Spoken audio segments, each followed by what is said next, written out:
Reports के मुताबिक Pakistan peoples party और मुस्लिम लीग नून के दरमियान एक अहम मालियाती मुआहदे पर इत्तेफाक हो गया है, और वो भी इस शर्त के साथ कि ना NFC अवार्ड को छेड़ा जाएगा और ना ही बेनज़ीर इनकम सपोर्ट प्रोग्राम को सूबों के हवाले किया जाएगा। ये दरअसल विफाक और सूबों के दरमियान जारी शदीद मालियाती खींचतान का एक सियासी हल है, जिसके पीछे कार फरमा सोच यही है कि आईनी तरमीम जैसे मुश्किल और वक्त तलब रास्ते से गुरेज करते हुए फौरी माली खला को पुर किया जाए, एक ऐसे ग्रैंड पॉलिटिकल कॉम्प्रोमाइज की तरफ जिसमें बज़ाहिर सभी जीत गए हैं। पीपल्स पार्टी अपनी सबसे बड़ी सियासी शनाख्त यानी 18वीं तरमीम NFC और BISP को बचाने में कामयाब रही है, जबकि हुकूमत और वफाकी स्ट्रक्चर को वो चीज़ मिल गई है जिसकी उन्हें फौरी ज़रूरत थी, यानी इजाफी पैसे। मुजव्वज़ा नए माली इंतजाम के तहत सूबे मिलकर 1 ट्रिलियन से ज़ायद माली वसाइल वफाक को देंगे, जिसकी तफसीलात तकनीकी कमेटियां तय करेंगी।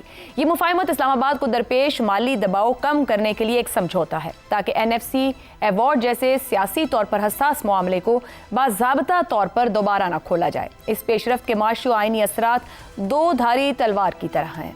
एक तरफ वफाकी बजट को फौरी रिलीफ मिलेगा, खसारा कम होगा और IMF की शराइत पूरी करना आसान रहेगा। दूसरी तरफ यही एक खतरा भी है, क्या अब विफाक को अपनी फजूल खर्ची, गैर ज़रूरी वजारतों, टैक्स खला को पुर करना और साख्ती कमजोरियों को कम करने के लिए कोई तरगीब बाकी नहीं रहेगी, या आसान पैसे का ये रास्ता इस्लाहात को मजीद गैर ज़रूरी बना देगा? सूबाई सतह पर भी तस्वीर इतनी सादा नहीं। अगर सूबों से किसी न किसी शक्ल में वसाइल वापस लिए जाते हैं तो सवाल ये पैदा होता है कि इसका असर तालीम, सेहत और गवर्नेंस पर किस हद तक पड़ेगा। क्या सूबे वाकई अपनी बुनियादी जिम्मेदारियां उसी सतह पर निभा सकेंगे? ये मालियाती मुआहिदा एक और अहम बहस को भी जन्म देता है। अगर हाइब्रिड इत्तेफाक के जरिए इतना बड़ा माली मसला वक्ती तौर पर हल किया जा सकता है, तो फिर क्या वाकई NFC में बुनियादी तब्दीलियों या बड़ी आईनी और साख्ते इस्लाहात की ज़रूरत बाकी नहीं रहती? ये मुफाहमत दरअसल इन इस्लाहात को मजीद पीछे धकेल देगी, जो पहले ही सियासी पेचीदगियों में फंसी हुई है। बज़ाहिर तमाम स्टेक होल्डर्स मुतमईन दिखाई देते हैं, मगर असल सवाल अब भी अपनी जगह पर कायम है कि क्या ये बंदोबस्त वाकई वफाक के बढ़ते हुए मालियाती बोझ और कमज़ोर रेवेन्यू ढांचे को दुरुस्त करेगा, या एक बार फिर से वसाइल की असर-नौ तकसीम के जरिए महज वक्ती सहारा दिया जा रहा है? इन्हीं सवालों के जवाब तलाश करेंगे हमारे ज़ैगम खान, शहजाद चौधरी, आमिर अहमद खान और रज़ा रूमी साहब। प्रोग्राम का सवाल आप सभी के लिए। NFC और BISP को छेड़े बगैर पीपल्स पार्टी और नून लीग में मालियाती मुआहदे पर इत्तेफाक वाकई एक पायदार माशी हल, या आईनी पेचीदगियों से बचने के लिए महज आर्जी सियासी बंदोबस्त? रज़ा रूमी साहब, NFC पर सियासी समझौता, बिलावल भुट्टो साहब का बयानिया महफूज रहा है, शहबाज शरीफ साहब को पैसा मिल गया है, अब इसके बाद क्या NFC में बुनियादी इस्लाहात की कोई ज़रूरत बाकी रहती है, तो किस हद तक की? और आपके ख्याल में क्या हुकूमत ने मुश्किल आईनी रास्ता छोड़कर आसान सियासी रास्ता ले लिया है? फ़ायदा होगा? जी देखिए, वाक़या इस तरह से है कि बजट को पास होना है और बजट में जो ताख़ीर हो रही है उसके लिए ये हल निकाला गया है तो ये एडहॉक मेजर, लेकिन पाकिस्तान में आपको मालूम ही है कि एडहॉक तरीकों से ही काम होता है। तो एक लिहाज से NFC को तो देखना पड़ेगा, और ये मामला जो बड़े पेचीदा हैं इनको आगे आने वाले महीनों में इनके ऊपर दोबारा गुफ्तगू होगी, डायलॉग होगा, लेकिन फिलहाल के लिए इस रास्ते के अलावा कोई रास्ता नहीं था मौजूद फेडरल गवर्नमेंट के लिए भी, क्योंकि उनको भी जो मसाइल की जरूरत थी वो मिल गए सुबह से, और एक तरह का समझौता हो गया है। देखिए, आपने NFC में इस्लाहात की बात की है, ये इस्लाहात नहीं जरूरी होती। NFC बेसिकली एक जिसे कहना चाहिए एक कॉन्ट्रैक्ट होता है सूबों और मरकज के दरमियान। ये एक वक्त में सूबों ने कितना वसाइल उन्होंने शेयर करने हैं मरकज के साथ, क्योंकि फेडरेशन में ये शेयर्ड एक तरीका सा होता है। रेवेन्यू रेजिंग जो होती है और एक्सपेंडिचर जो होता है वो एक समझौता होता है between the units of the federation. तो इसमें कोई हर्ज नहीं है कि इसके ऊपर मुस्तकिल बात होती रहे और मुख्तलिफ अशकाल में इसके ऊपर हल निकलता रहे। असल मसला जो है वो यहाँ पर यह है कि दोनों ही साइड जो है वो कसूरवार है। मरकज ने अपने खर्चे बेइंतहा बढ़ाए हैं और जो लॉस मेकिंग कॉरपोरेशन है 1 खरब रुपया उनको दिया जाता है जिनको प्राइवेटाइज किया जा सकता है। अभी PIA को प्राइवेटाइज किया, इसका मतलब है कि दीगर जो इदारे हैं उनका भी कोई हल निकाला जा सकता है, लेकिन वहाँ पे ब्यूरोक्रेसी में और सियासी पार्टियों ने अपने लोग भर्ती किए हैं और उनको वो निकालना नहीं चाहते क्योंकि उसका सियासी जो वो है फॉल बैक या पुश बैक जो हो वो उनके लिए जीत वालों को उनके लिए बड़ा शदीद होगा। तो इसलिए उनको फिल फॉर ये चाहिए कि वो उसका हल निकालें। 1 खरब रुपया सरकार अगर आधा भी बचा ले तो बहुत मसला हल हो सकता है। फिर इसके अलावा जो वजारतें जैसे रजा रबानी का आपने जिक्र किया है, वो वजारतें जो कि सूबों को डिवॉल्व की जा चुकी हैं, दोबारा उनको खड़ा करने का क्या मकसद है?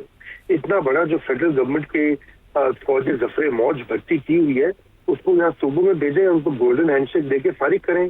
देखिए ये सब फैसले करने हैं मरकज को भी। अगर सूबे अपना काम नहीं कर रहे, अगर वो रेवेन्यू रेज नहीं कर रहे या वो अगर सोशल डेवलपमेंट में उस तरह से पैसे नहीं खर्च कर रहे, तो बात यह कि मरकज भी अपना काम नहीं कर रहा, दोनों साइड को। और यही वजह है कि आइन में इस तरह के इदारे जो है वो मौजूद है। मुश्तरका मफादात की काउंसिल है, पार्लियामान है, जहाँ पर और पार्लियामान की कमेटियां हैं जहाँ पे ऐसे फैसलों को करना ये स्कीम आइन की ये है। अब उसके ऊपर तो अमल होता नहीं है। यहाँ पे कोई कौमी असेंबली में कोई बहस होती नहीं है, कमेटियां काम नहीं करती, सब कुछ बैकडोर में होता है। तो जब ऐसे होता तो फिर यही नतीजा निकलता है जो आप देख रही हैं। सियासी मफादात के नीचे नतीजे निकाले जाते हैं, ना कि एक मुकम्मल तौर पर इंतजाम को आगे लाया जाए। आमिर अहमद खान साहब, ये जो सूबों से इजाफी वसाइल लेकर वफाक का खसारा कम किया जाएगा, अगर इसे कहा जाए एक टेम्पररी हल है, ये पायदार हल है? क्या ये बंदोबस्त पाकिस्तान के टैक्स के ढांचे को जैसा इस वक्त मौजूद है उसका मुतबादिल होगा, उसको मजीद कमजोरी की तरफ लेकर जाएगा?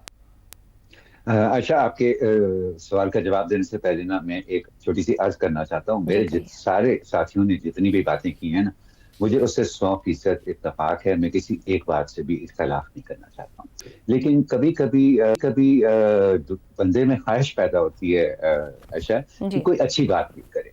ये जली कटी बातें जो हम हर वक्त अपने प्रोग्राम में करते रहते हैं ना, वो कभी कभी दिल पर भारी पड़ना शुरू हो जाती है। मैंने जब देखा कि आपने आज इस टॉपिक को चुना है तो मेरा दिल किया कि मैं इसको जरा जरदारी साहब की जिद भी एक तरफ रख दूं और जो जुगाड़ पर पाकिस्तान का इन्हिसार है उसको भी एक तरफ रख दूं और कोशिश करूं कि ये जो गवर्नेंस के मसाइल का हम जिक्र करते हैं उसको स्ट्रक्चरल इशू से सेपरेट करके मैं इसको देखूं। तो मुझे तो लगता है कि अच्छा बहुत अच्छा हुआ है और ये पायदारी से आगे ले जाया भी जा सकता है। उसकी क्या वजह है? अच्छा, उसकी ये कि एक तो एनएफसी अवार्ड या BISP या इस तरह के तमाम बड़े फैसले जो पाकिस्तान के में 15-16 साल उन फैसलों पर अमल करने के बाद रिवर्स गियर लगाने का मतलब है कि we are going back to square one, हम आगे की तरफ नहीं बढ़ रहे हैं। तो एक तो मेरा ख्याल है कि वो जो स्क्वायर वन पर वापस जाने का एक खतरा था वो इस एग्रीमेंट से जो है वो टल गया है। दूसरा ये, और मेरी राय में, क्योंकि मैं तो डिवोल्यूशन के हक में हूँ जी, मैं समझता हूँ कि एक फेडरेशन का मतलब ही मजबूत सूबे होते हैं।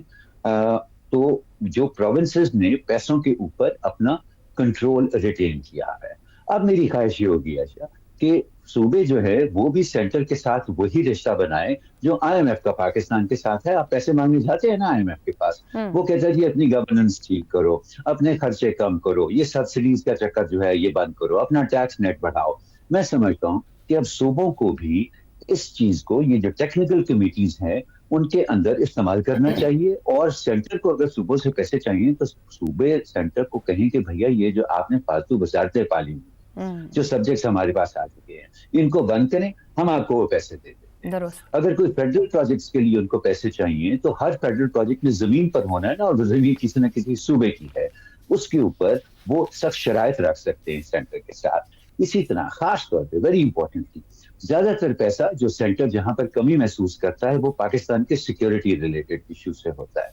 तो जब भी इस तरह की कोई बात हो तो सूबे सेंटर के ऊपर ये एक शर्त लगाएं कि ठीक है हम आपको पैसे देते हैं लेकिन इस पैसे में से कुछ हिस्सा जो है वो हमारा सिविलियन सिक्योरिटी इंफ्रास्ट्रक्चर जो है उसको मजबूत करने में और उसको मजीद बेहतर बनाने में लगेगा।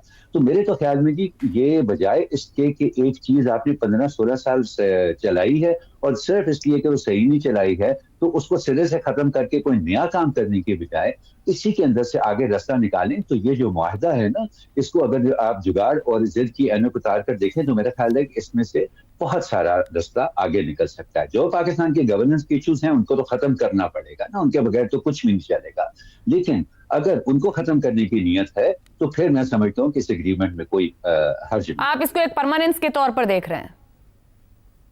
इसको परमानेंट, ये एक हमें परमानेंटली एक सेफ और एक बेहतर और एक प्रोडक्टिव और एक हेल्थी डायरेक्शन के अंदर ले जा सकती है। एब्सोल्युटली दुरुस्त हो गया जी। बात कर रहे हैं कि यही हल निकलेगा। देखना यह है कि आने वाले वक्तों में भी यही मामला रहेगा या फिर वही गुफ्तगू रहेगी जो चंद दिन पहले हम सुनते रहे हैं।